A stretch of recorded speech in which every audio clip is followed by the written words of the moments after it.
Reality talks back. We call them omens, signs, kismet, synchronicities, and they simultaneously hearten and distress us, because they dismantle our illusion reality is random. We call it God's will and surrender to it, or fate, and fight it at every turn, proud to withstand its unfair grip. We never think to just sit and listen to what reality has to say. She is not your enemy. It's a partner who enjoys offering guidance, especially when you're distracted and frazzled and can't be bothered with nonsense. Most of the misfortunes of our lives come from our failure to listen.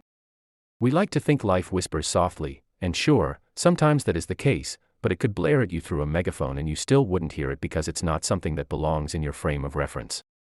It speaks to you through dreams, passing references, inspiration, feelings and memories, sudden changes in plans, meaningful encounters, strikes of luck and intractable circumstances. It stops short of putting a label on those, saying, "Here, take this, this is yours." It draws attention by using your favorite things, and irritating pet peeves, to make sure you got the message, and you get it, because you're emotionally programmed to pay attention to it, but discard it like unsolicited mail. Once you realize you're in an interactive environment, where you send out a signal and get back a response, you ask yourself, what is it reality wants from you? Who is to say it wants anything? We always relate everything in our environment to ourselves. Most of the time it just puts up a giant sign to remind you, "I'm here, don't dismiss me." You'd be surprised how many times we remove what is from the equation, focused as we are on what ought to be. We all aspire to bend circumstances to our will, but here's the secret: nobody puts effort into reshaping the irrelevant. What is matters? Treat it like it matters. Yes, the blinding flash of the obvious. We end up fighting it, eventually.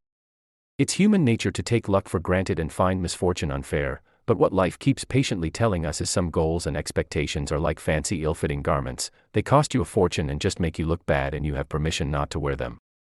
In conclusion, what are the points worth remembering? 1. Reality is interactive. You send out a signal, and it sends back a response. Read the response. 2. Feedback comes through dreams, chance encounters, inspiration, feelings and memories, meaningful connections, sudden changes in plans, luck and unavoidable circumstances. 3. Emotional associations are powerful attention grabbers. Your likes and dislikes often highlight important details. 4. Nobody wastes energy on wrestling something irrelevant into submission. What is matters? Treat it like it matters.